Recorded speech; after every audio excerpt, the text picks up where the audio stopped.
Okay, so let's try number 17 on 15.3. So we have f of x and y is x squared y plus 3y squared minus y. And we're trying to optimize over x squared plus y squared is smaller than 10. Or equal to.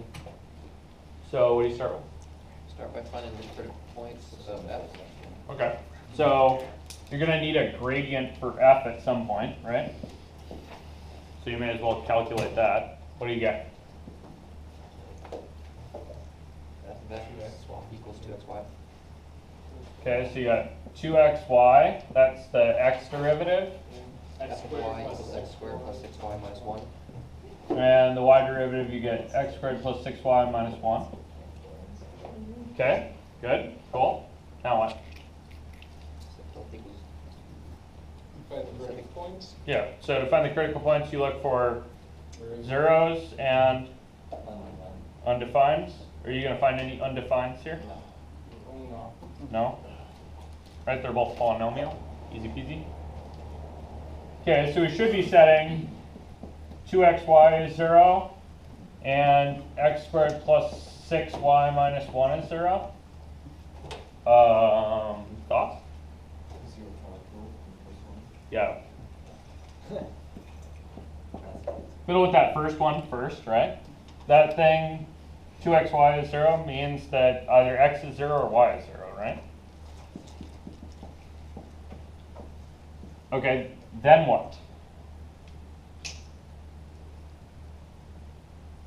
Because that's just the x direction doesn't change, right? So we're flat in the x direction when either x is 0 or when y is 0. That's a lot of stuff to go check, right? Yeah, you need to get the other one 0 too, right?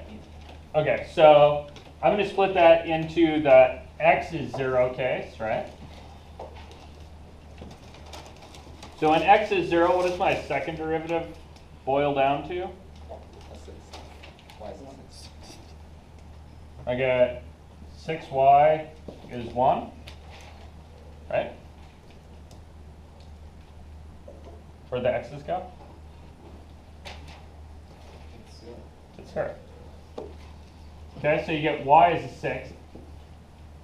Okay, and then what else should we, what's the other case we should check? Y is 0. Y is 0. Okay, so when y is 0, I'm looking at what?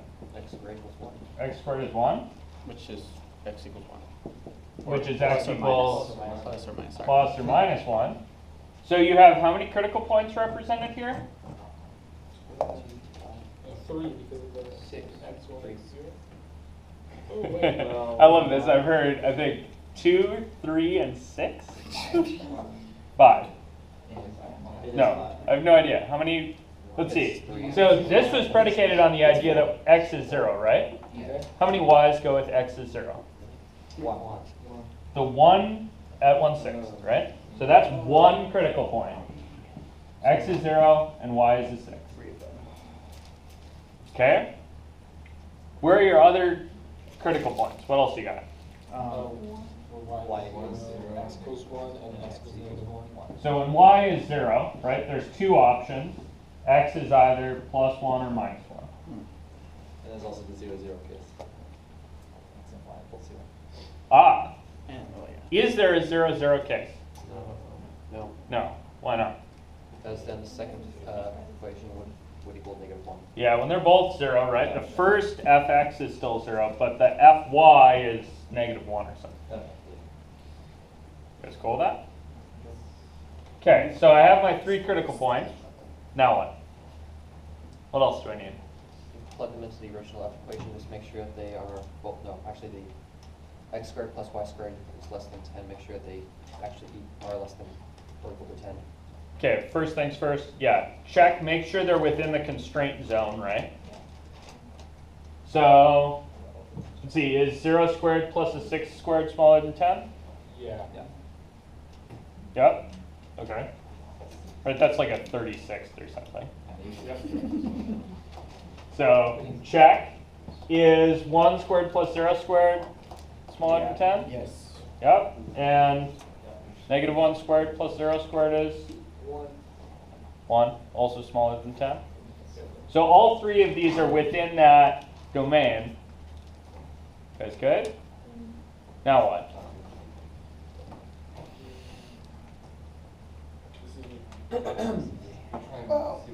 Now we set the gradients equal.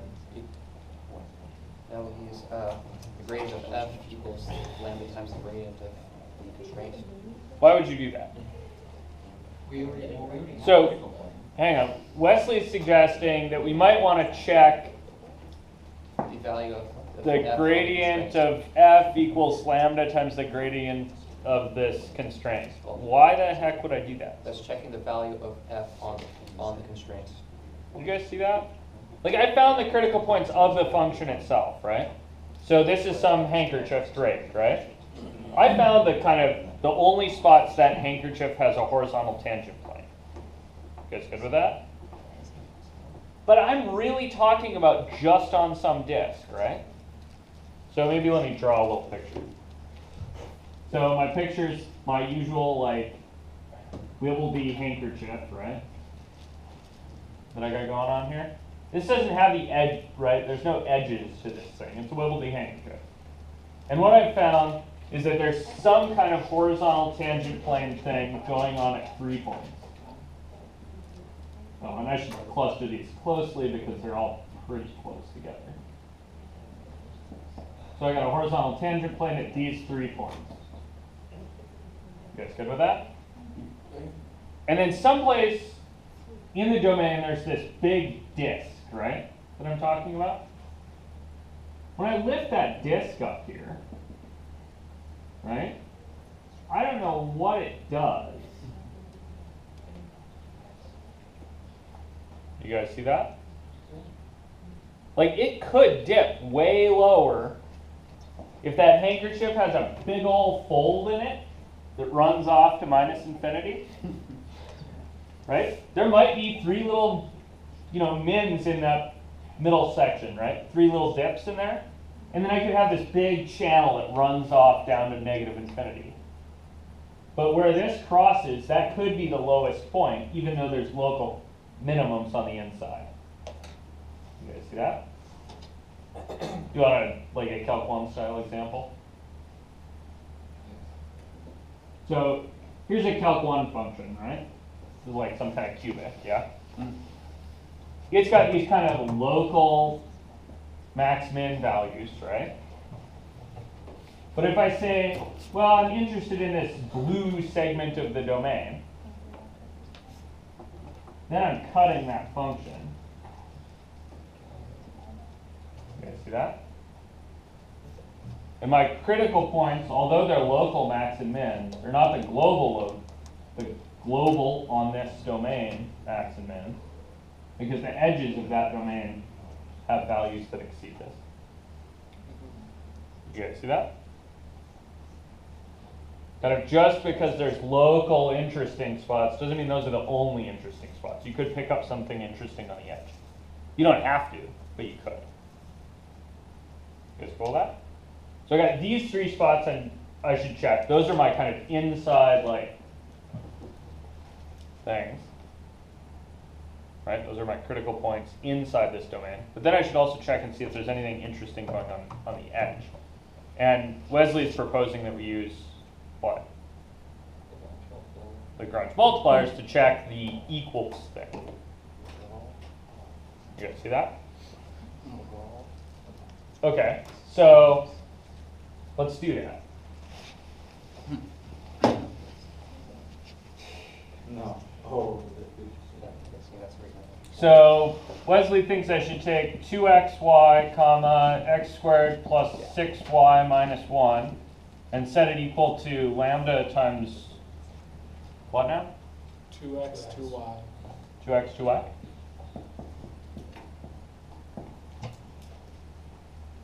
You guys all with me on that? That's the gradient of the other thing.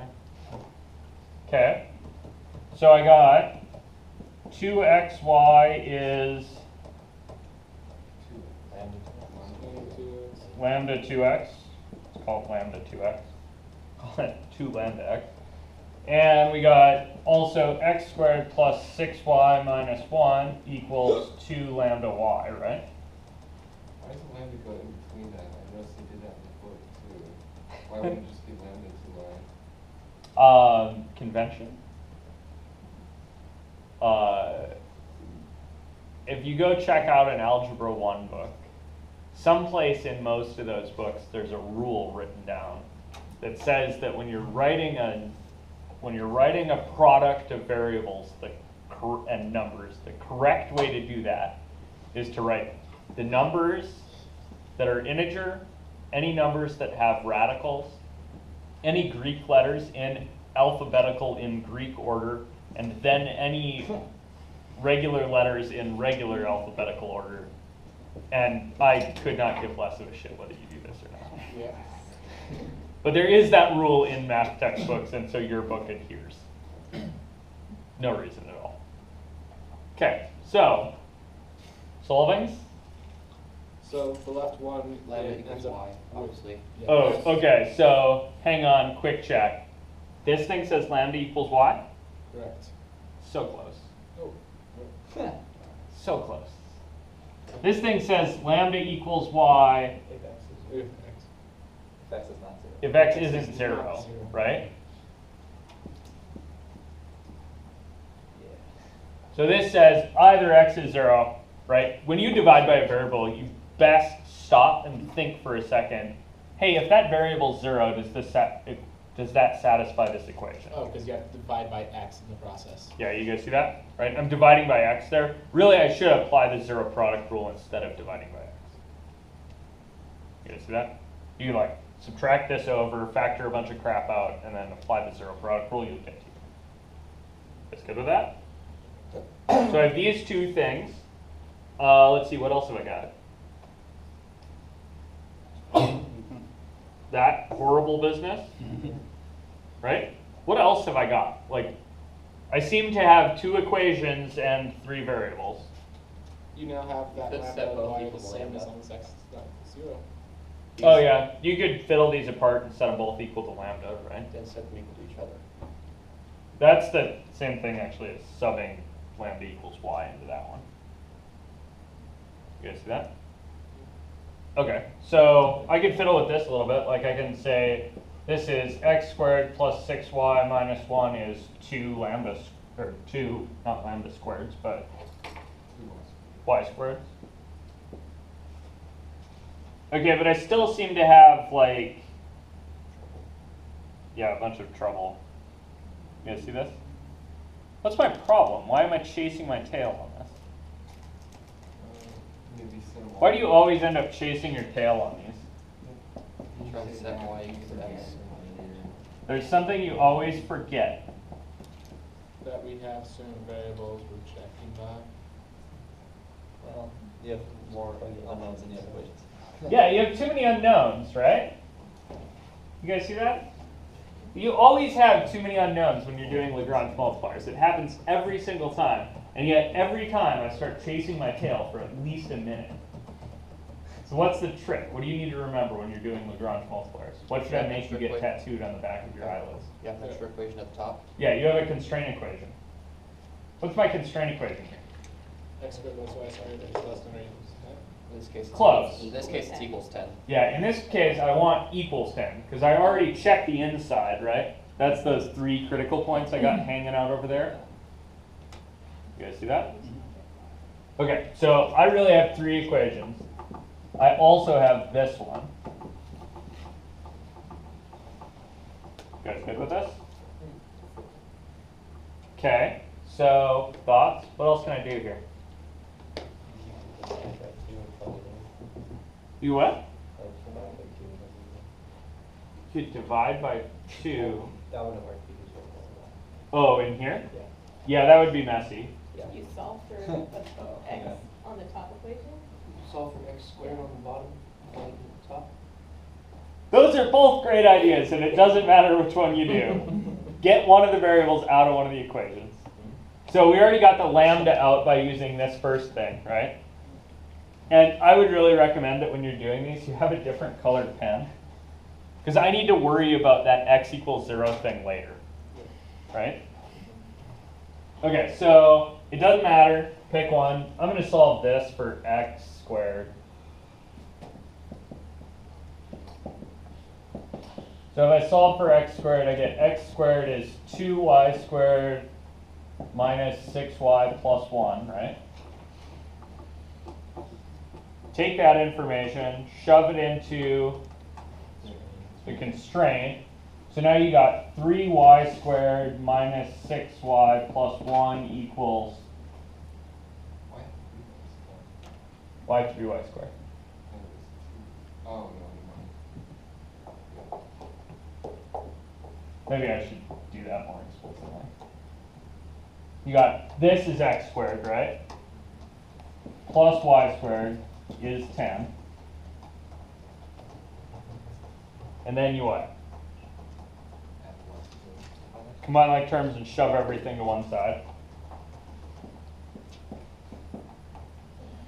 So you got 3y squared, oops, squared, not cubed. 3y squared minus 6y minus 9 equals 0. And then you what? Pull a 3. So you got 3 times y squared minus 2y minus 3 equals 0. And then you factor again. So you got 3 times y minus 3 times y plus 1. Okay? And then you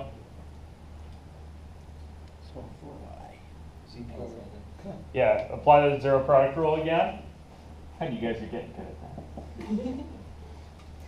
So either 3 is 0. No. Doesn't matter. Y is 3 or y is negative 1. You guys with me on that? Okay. We should plug those back into the constraint. Yeah, you better plug those back somewhere, right? You guys see that? Probably the constraints to easy spot. You guys see that? You need to know what x is, right?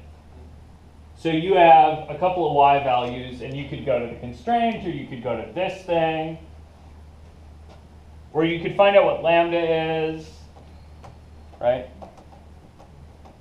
You guys see this? I'd probably plug them in the constraint myself. So plug them into either this or the constraint. Those are going to be your good spots.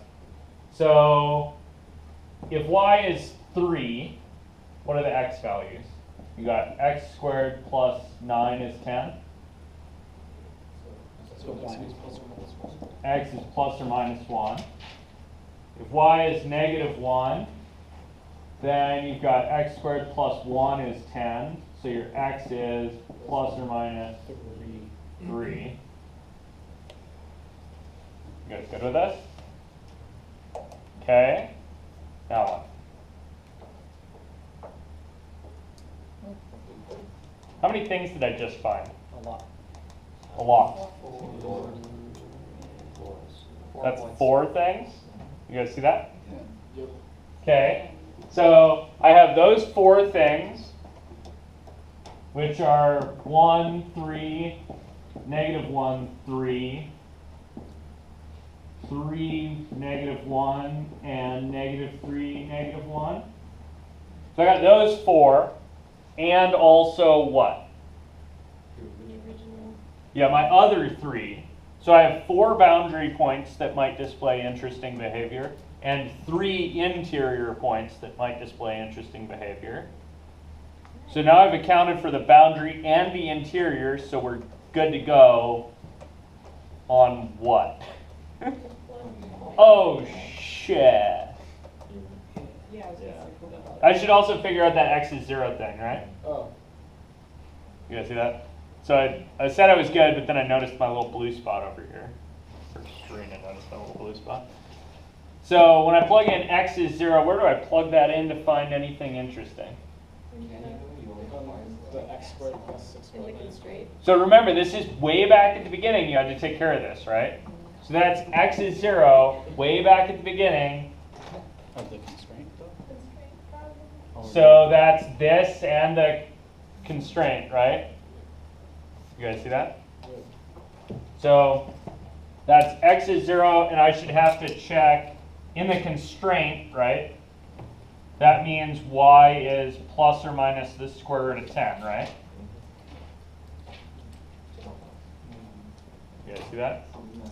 So if I plug those in here, am I going to be able to satisfy this thing?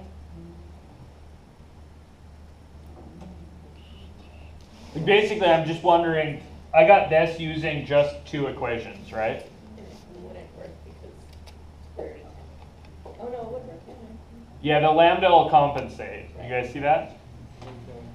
So if you plug x is 0 and y is the square root of 10, you get 6 plus or minus the 6 times plus or minus the square root of 10 minus 1 is 2 lambda times plus or minus the square root of 10. Sure, you can solve that for lambda. You guys see that?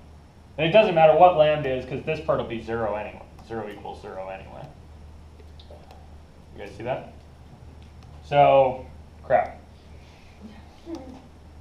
So we also have 0 and square root of 10 and 0 minus square root of 10. Whew, lots of points to check. So now what?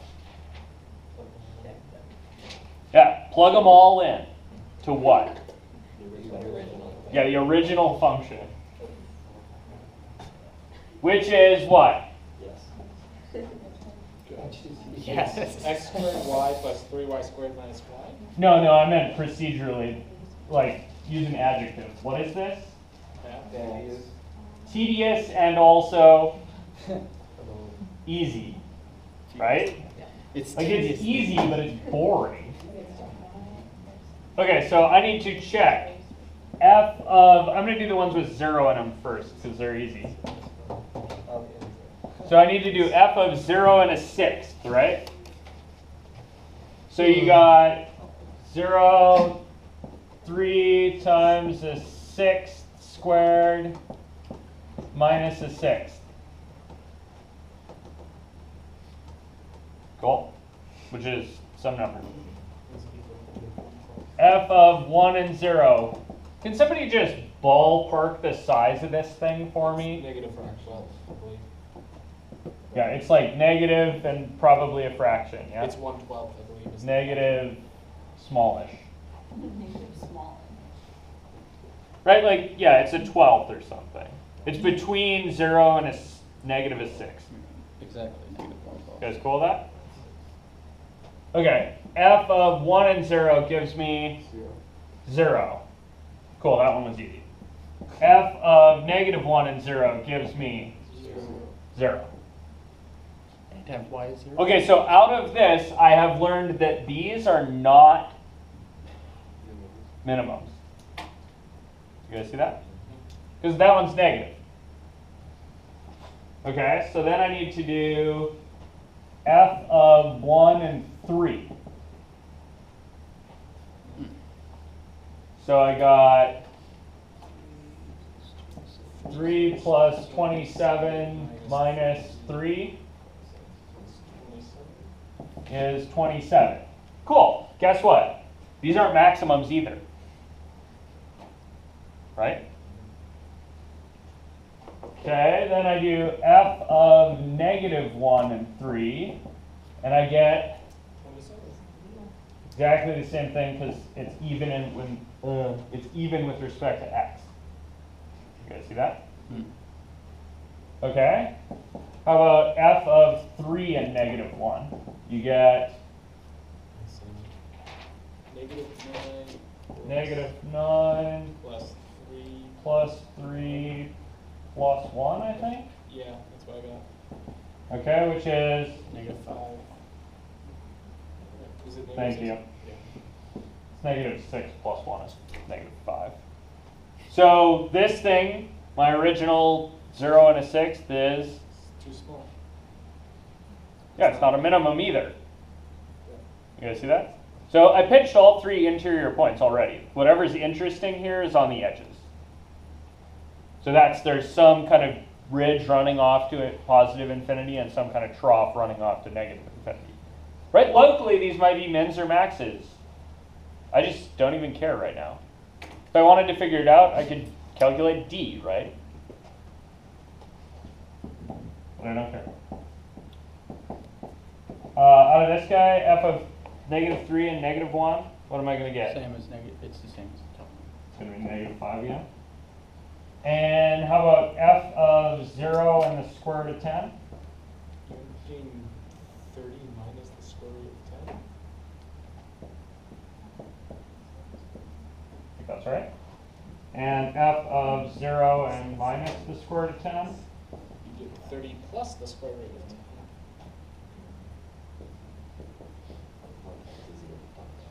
Okay. All right.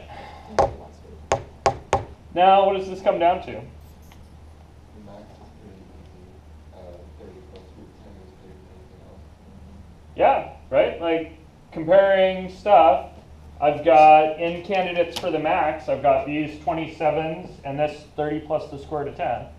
But it's a really good thing I didn't forget that point. Thanks, Karina. You guys see that? So, max of 30 plus the square root of 10 at 0, comma, minus square root of 10. Well, actually, no, that'd be smaller than 27. It'd be a little over 3 for root 10. No, but there's one that's 30. plus square root of 10. Yeah, it's like so you're getting 33 or point something. Yeah, 33.16. You're right. This one's smaller. Yeah. This one's a little bit bigger. Okay, so that's my maximum. Where's my minimum? That'd be the -5s. Yeah, the -5s are my minimums, right? So I'd say, oh, what else should I add in here? Because I'm being a little imprecise. Global? Or- Yeah, it's on this domain at least. Right, so on maybe x squared plus y squared is less than or equal to 10. That's probably good. What's the other word I should put in here? It's a word. Maximum value? Yeah, this is the max value, right? I'm always a little bit imprecise when I say this. I'll use the word max to apply to the x value, the y value, and the point, right? In this case, though, it's a little bit weirder even because there's an x value, a y value, an f of x and y value, and a point. There's a 2-dimensional point and a 3-dimensional point, right? You guys all see that? Yeah.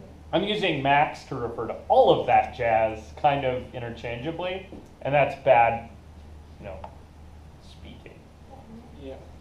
So what I mean is the maximum value, right, that the function achieves on this circle with filled in edge is this 30 plus root 10, and it happens over the point in the domain 0, comma, minus root 10. You guys see that? And if I'm going to say the same or similar thing about the min, what am I going to say? I'm going to say the min value That's -5. of -5 at 3 3, negative 1, 1. and -3, or 3 -1 and -3 -1. and those are still on the x squared plus y squared smaller than or equal to 10. TD and that also. You guys cool with this? Questions, deals? Are we doing do we have to do the d-test for that? For No, those points? you don't have to do the d-test. Why don't you have to do the d-test for these points? Because we already know that they're maximums of them. Yeah, even worse, Okay. the d-test doesn't apply. The d-test doesn't apply because they're not, Critical points. yeah, these aren't actually critical points. You guys see that? Yeah. All three of these things, they came from the boundary, Oh. right? The tangent plane's not horizontal there. If you expand this disk a little bit, we know you'll get something bigger and smaller in there because the tangent planes aren't horizontal at these guys, right? There's still a way uphill from this, or downhill from the mins and a way uphill from the maxes, right? How would I find out which direction that's in? Directional move. Yeah, you take directional derivative, right? Take the gradient, look at it. If you want the best increase from this 0 minus root 10 point, right? Just take the gradient, evaluate it there, and walk in that direction. If you want to do, right, if you want to get a lower value on a slightly bigger disk, you could take the gradient, look at one of these points, and walk in the opposite direction of the gradient, right? Because the gradient point's uphill. So if I want to go down, I walk the other way. You guys cool with that? Questions, Steele? Okay, cool. So D only finds local. What's up? The D theme that we found, that only finds local and local. The D thing, yeah, finds local, right? It does local concavity, basically. And it only works at critical points. If you calculate the D somewhere else, it doesn't tell you anything. Because these are global. Yeah, so what I'm looking at here is not quite global, right? I know, Because I'm but looking at this. Comparatively. Yeah, if you limit your globe to this constraint, right? Yeah. Then yeah, these are the global max and min, as long as your globe is this small. Okay. Cool?